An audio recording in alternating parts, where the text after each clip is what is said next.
Bonjour à tous, bienvenue dans cette nouvelle vidéo. Alors aujourd'hui finalement on ne parlera pas de l'augmentation du taux de violence au niveau des foyers et des bavures policières. Pourquoi? Parce que je voulais d'abord dans un premier temps parler de l'origine des conflits, du coup ce qui va amener dans une autre vidéo que je ferai prochainement.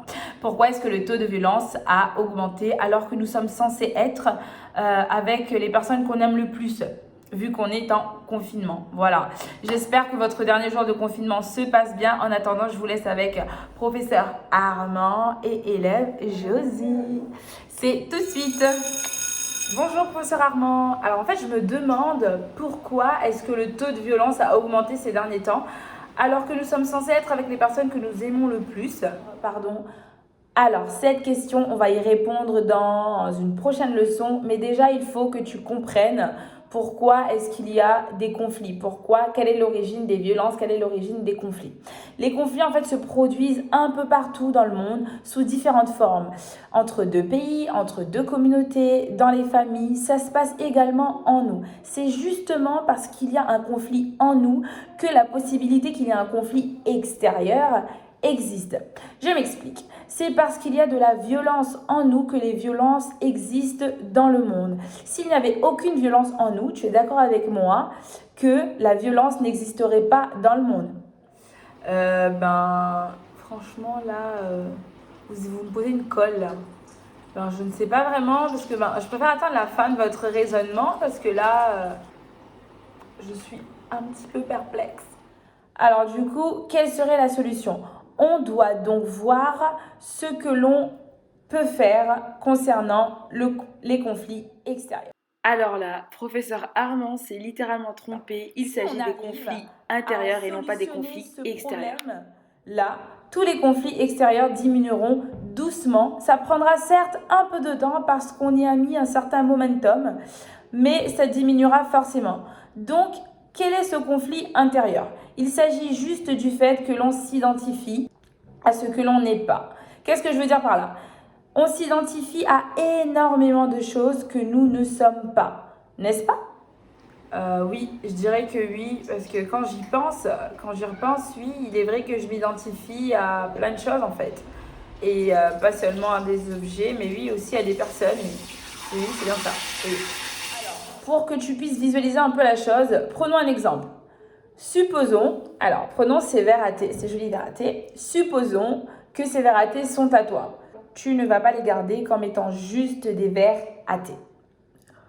Disons que ces verres à thé t'ont été offerts par ton arrière-grand-père et que tu chérissais tellement, en fait c'était une figure tellement importante dans ta famille. Alors à ce moment-là, ce ne seront plus que des verres à thé, n'est-ce pas? Mais là, comme ça, je dirais non. Il n'a pas compris, mais il s'agissait d'une question rhétorique. Le fait est que tu t'identifies à ces verres. Si je me mets à les prendre et que je commence à m'enfuir, tu voudras mourir pour récupérer ces verres à thé. Parce que tu t'identifies tellement à ces verres que si je casse ces verres à thé, ton cœur aussi sera brisé. Dit comme ça, je suis pas sûre de vous suivre là. Je suis pas sûre de suivre les verres à thé. Mais non, ça resterait quand même des verres à thé parce que ce sont des verres à thé quoi. Je crois que Josie ne doit pas être une fan des verres à thé. Sauf si, oui, c'est sûr que si c'est quelque chose, c'est un objet qui compte pour moi, oui.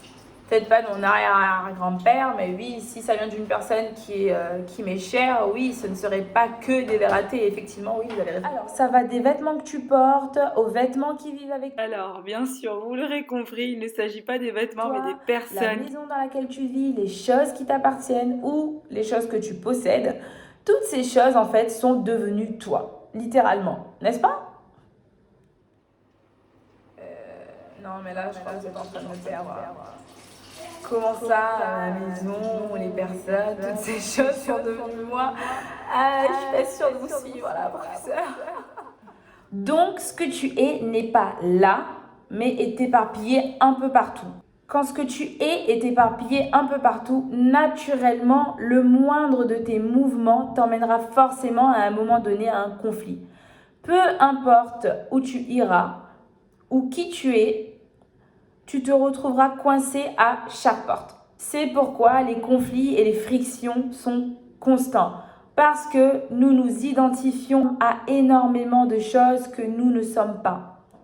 Et quand je dis que nous nous identifions aux choses que nous ne sommes pas, ça inclut également notre esprit et notre corps. Bien entendu, nos pensées ne sont pas à nous, nos émotions ne sont pas non plus à nous. Toutes ces choses, en fait, sont des choses qu'on a pris du monde extérieur dans lequel nous vivons et auquel nous finissons par nous identifier. En somme, tout ce conflit vient du fait qu'on ait du mal à percevoir la réalité telle qu'elle est vraiment.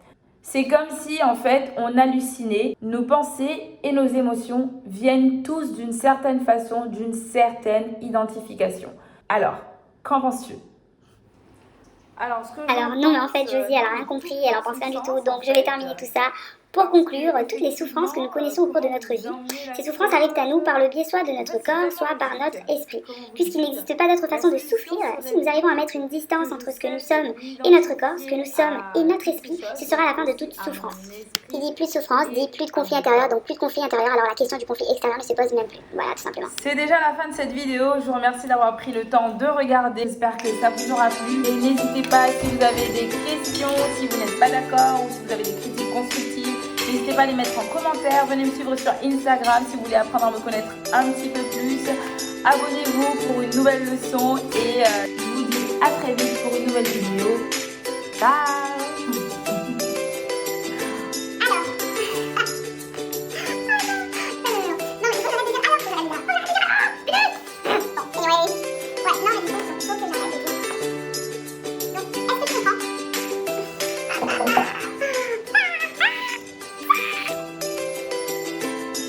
Alors que nous sommes censés être avec les... Maman!